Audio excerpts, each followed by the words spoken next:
Hello, I'm Bart Everson, media artist at the Center for the Advancement of Teaching, and this is Content Curation for Teaching and Learning.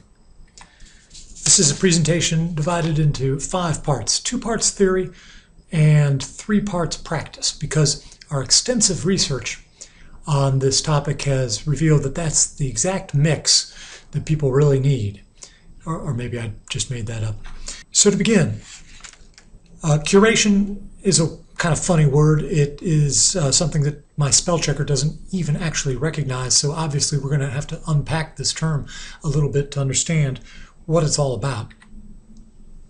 The problem is basically that there's so much information, a tsunami of information, a flood of information, truly an embarrassment of riches.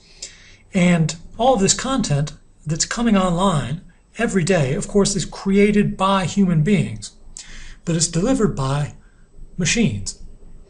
Not just the physical machines that make up the infrastructure of the internet, the computers and the boxes and the relays and so forth, but the primary means that most people probably use to find information are search engines, Google and other search engines.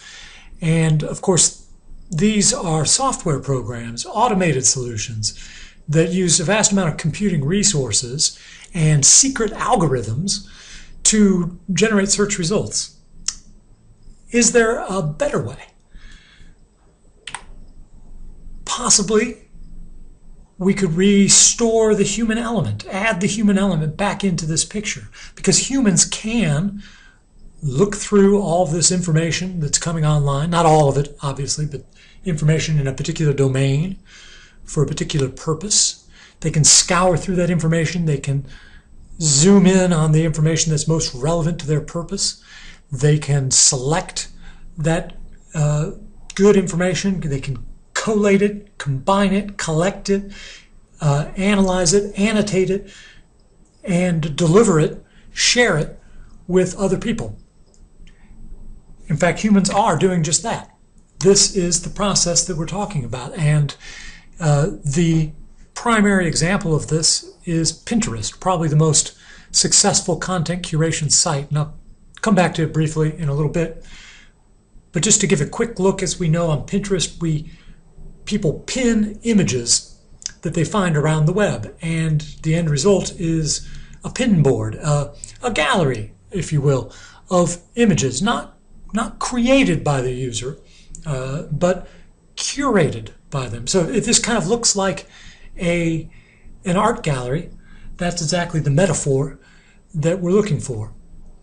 The curator of an art museum is not just somebody who collects paintings. Collection is an important part of it, of course, but there's more to it than that. A good curator is like a trusted guide, an expert who can interpret the works, bring together different works and show their connections, help an audience understand where these works fit into a larger scheme of things. Librarians, of course, have been doing this for a long time. So any librarians in the audience will know exactly what I'm talking about. In fact, I've drawn from a lot of librarians in this presentation. The basic process then is one of sifting through information, finding the best stuff, collating it, contextualizing it, and sharing it using various tools that can streamline the process. It boils down to an essence of seek, sense, share. And basically seeking out the information that is most relevant, making sense of it, and then sharing it with an audience. And as you can imagine, that middle part, this making sense of it, is where the real educational opportunity lies. Now, I can hear some people out there saying, Bart, isn't this a little overheated? I mean, isn't this just you're talking about collecting some links? Didn't you do a workshop on social bookmarking a few years ago? Isn't this really just the same thing? Well, not really. The distinction between merely collecting something and curating something is an important distinction to make. So I refer here to Nancy White. She's a librarian from Colorado, and she has delineated some of the differences between collecting content, merely collecting it, and curating it. So take a moment, pause this if you like, to look over this table. I'm certainly not going to read it for you. Curating just involves more than merely collecting. There's a lot more to it. It has to be more thoughtful, and that's why content curation offers opportunities for teaching and learning. So we can learn from curators. We can learn from trusted experts who point us out to relevant, interesting content. But we can also learn by becoming the curator ourselves, by rolling up our sleeves and getting our hands down in the mess. And as we all know, that's a great way to learn. So that's the basic idea of the introduction of what content curation is about. And I'll get into the practical stuff in just a moment. But I wanted to spend a little bit more time on theory, talking about why this matters. First of all, the big picture, which in this case I believe is that fundamental literacy about curation is essential for 21st century citizens. If content curation really is the trend that a lot of trend spotters say it is, then it's something that we need to know about just as a matter of participating in the global information economy. We need to understand how content curation works as just a basic literacy skill. And I should mention that the information in this section I've drawn from Robin Good, who's kind of a new media guru, if you will, from Rome, I believe, although this picture appears to be taken in Greece. He has delineated 10 key reasons why content curation will transform education. So let's go through these. Number one, there's an overwhelming abundance of information, which begs to be organized, as we mentioned earlier. It's not just a matter of absorbing information, obviously. That's not what education is really about. We always talk about how we want our students to be able to think critically and to be able to see and construct up alternative views of any issue. And content curation embodies these research, investigative, and sense-making traits. Number two, there's a growing number of open and freely accessible teaching, learning, content hubs. And hopefully you recognize Mr. Khan in this picture, whom, as you may know, is from New Orleans. I'm in New Orleans, so it was kind of fun to put a picture of him up in this other guy who had something to do with Microsoft or something. Presumably you're familiar with Khan Academy and the other open content hubs where more and more high-quality educational information is being put online. And there's so much content, in fact, that it provides fresh opportunities to create new value by curating that content. Number three, we are moving from a static, unchanging world of information to a constantly changing one. And the question that comes up is, what's relevant? Some of us need to dedicate our efforts to finding, identifying, monitoring, and updating what's the most relevant information sources. And along with that, how can we tell? How can we equip ourselves with the appropriate mental tools to be able to carry out those tasks? Those are skills that we need, and those are skills that the next generation needs, that need to be imparted through the educational process. Number four, real-world information is not held inside of silos, although we often pretend that that's the case in academia. Curation is a little bit more appropriate as an approach to learning and a way of preparing for real-world work challenges, because it allows learners to construct meaning by having to research and understand and create new relationships between information elements from disparate sources. And these sources are kind of real-world, in the wild, if you will, not necessarily academic information, but information that's out there on the internet from diverse sources. And that information is not held in silos, but you see the deep intertwined interconnections when you look at that information.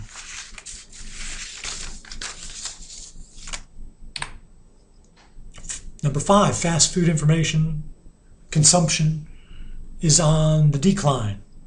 Curation is the new search.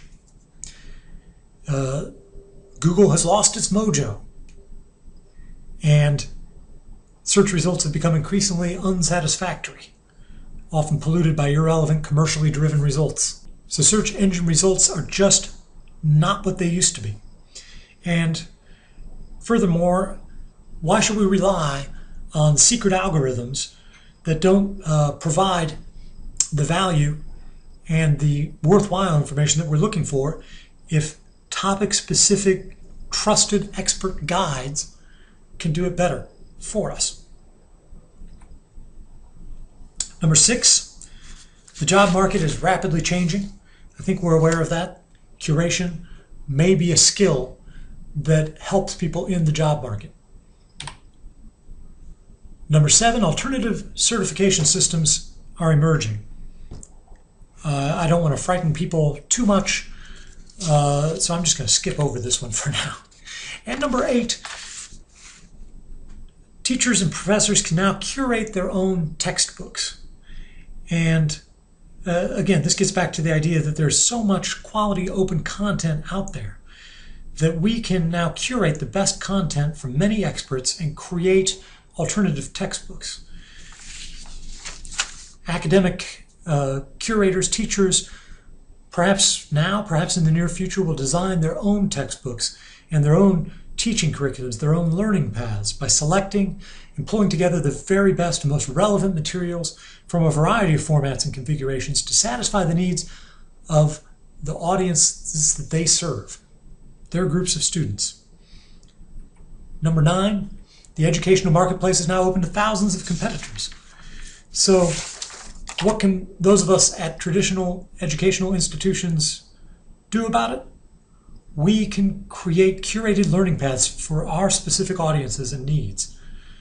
We can, for us, this may be one of the most appealing, one of the most cost-effective opportunities for our traditional academic institutions at this point.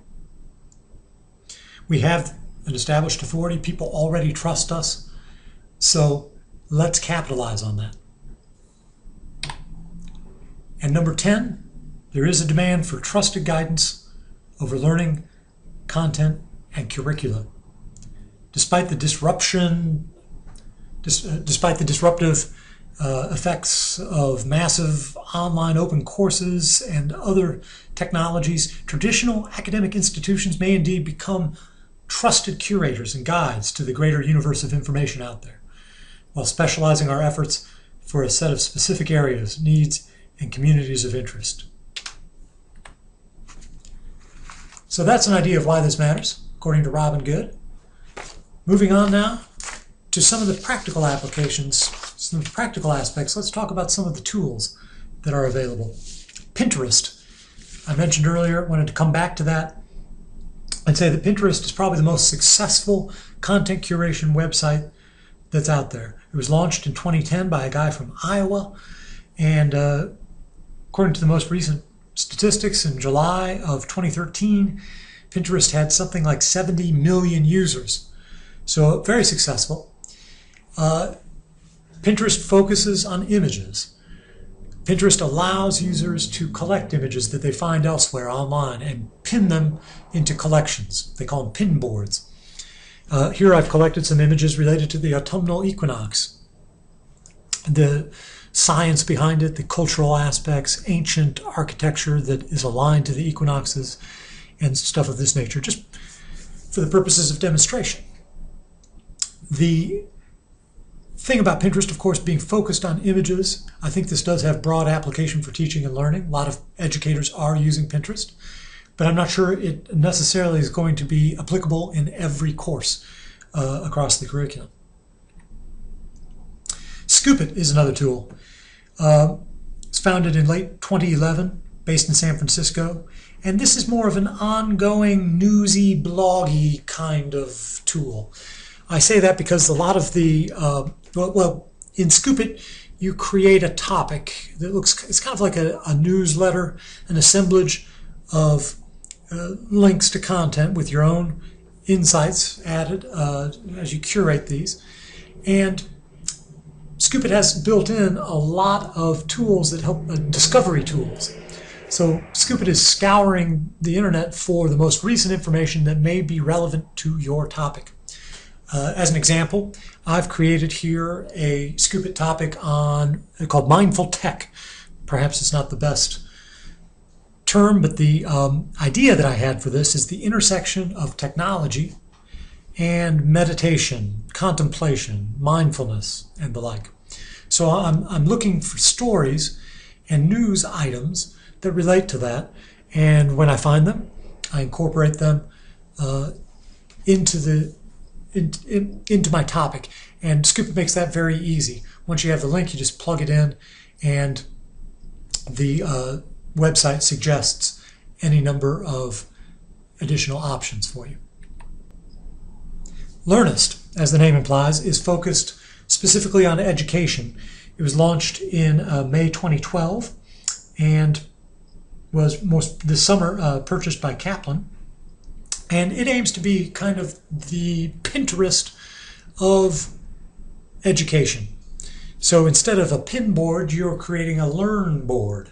And instead of posting images, you're posting learnings. Despite the goofy terminology, it has a pretty slick appearance. And as you can see here, I've created a learn board on the autumnal equinox with items relating to the science. And if we scroll down, we would see, well, let's go ahead and do this. I will open a link. And here we see, as I scroll down, further information on cultural celebrations of the equinox around the world. And each one of these, of course, is a link that can be followed, but it also includes my commentary on why it's important. Mentor Mob was launched in late 2011 and is really very similar in concept to Learnist, but the organizational metaphor is a little bit different. It's instead of creating a learn board, it's learning playlists, a linear sequence of content. And here we have an example. Again, the autumnal equinox, where I have, and let's go take a look at this on Mentor Mob. It's the same items as we saw in Learnist, except now it's in the format of a learning playlist. So we see these same links, and I can click the next button and go through each one. Mentor Mob has a number of tools that are specific to education. You can put in learning challenges. You can put in pop quizzes. And finally, I wanted to, well, not quite finally, but I wanted to mention Listly, launched in 2011, and there are many similar sites that take the idea of content curation down to its bare bones, to making a list, because really that's what these are. These are glorified lists. So Listly, I think the appeal of Listly is that it's just very simple and easy to use, and it allows you to make lists of links to other content. You don't have to create a link. You can create some independent content right on the spot, but then you're not really curating, you're creating.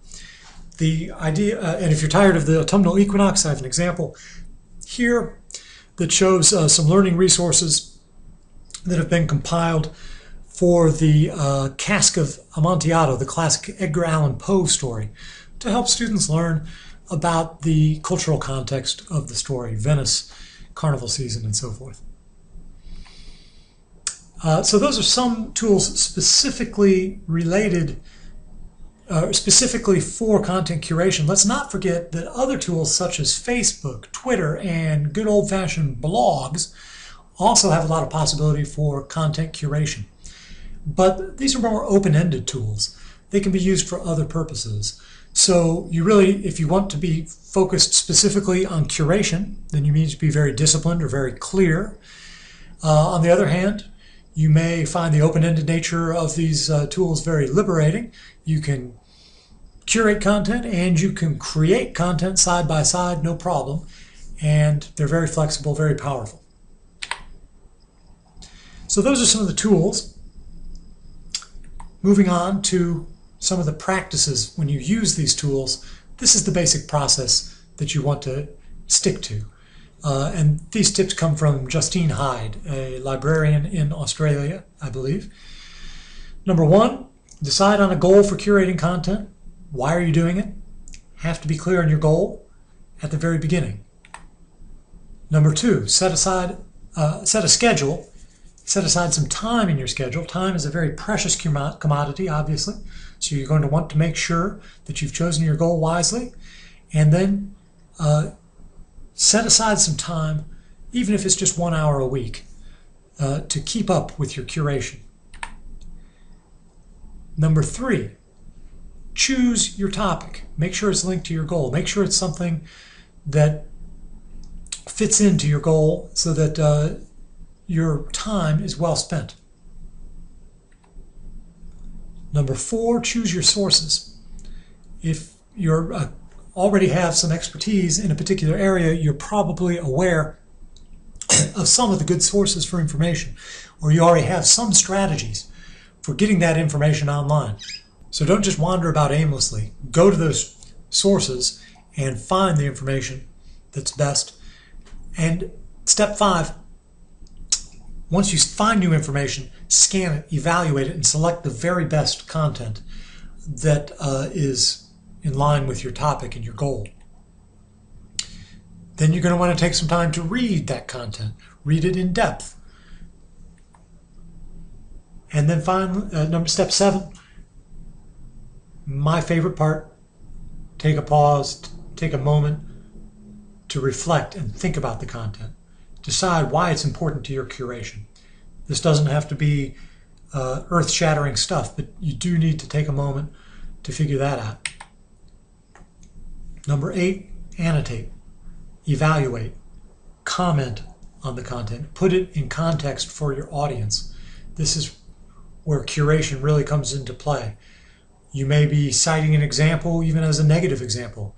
Your comment might be along the lines of, don't listen to this guy, he's obviously full of it, or something of that nature. And step nine, share it and engage with your audience. Ask your audience for comments and contributions. A lot of these content curation sites have built-in linkages to other social networks, so that once you have curated something, you can actually share that with others through Facebook, Twitter, or any LinkedIn, any number of other social media. So that's an overview of some of the practices that you'll want to use in order to accomplish your content curation goals. Let's talk now about practical applications for teaching and learning. And I've broken this down into 4 basic categories. Number one, you can follow someone. Very simple. Find a content curator or an expert guide that you trust, someone that really seems to be at the top of their game. Follow that person, and that's a way of staying fresh and on top of developments in your discipline. Why not? Number two, you can become the curator yourself. As we mentioned before, that's a great way to learn by doing. It's another way of staying on top of content in your discipline. Slight twist on that. Number three, curate for your students specifically. You can use this, for example, a lot of courses, you'll know that there's certain points that students just have trouble with. So perhaps you could create a learn board that focuses in specifically on that point. And then you can share that with your students. You can still cover it in class, or maybe you stop covering it in class entirely and just share that with them via Blackboard. Maybe even flip your classroom so that you're giving them content to look at outside of class, enough content that when class time actually takes place, you're focusing on working together, discussing together. And number four, the next logical step, of course, is students as curators. You can assign your students to curate content using some of the tools that we've discussed. And we have an example of this at the end of the presentation, I'll share the link to a piece of a content curation assignment that is a real authentic assignment from Dr. Greg Atkinson at Tarleton State University, who has allowed us to share this with you. For a geography class, 20% of the grade for his geography class was from a content curation assignment using Scoop.it. And included in that is his rubric that he used for evaluating the student work. So take a look at that. Even if you're not in geography, I think you'll find it illuminating and thought-provoking in terms of how you might integrate content curation for student assignments. So those are some practical applications. I'd like to thank all of the photographers and writers and academics and thinkers who put that content online and allowed me to use it for this presentation. And everything that you've seen has been either licensed under Creative Commons or used by permission. And you'll find links and credits for all this stuff on our wiki, which is at zulacat.wikispaces.com. And I'll include a link with this presentation so that you can just click, hopefully. You'll find under the heading of Content Curation for Teaching and Learning on our wiki, links also to the assignment and rubric that I mentioned. So, thank you very much for your time and for your attention. Until next time, this is Bart Everson, media artist at the Center for the Advancement of Teaching.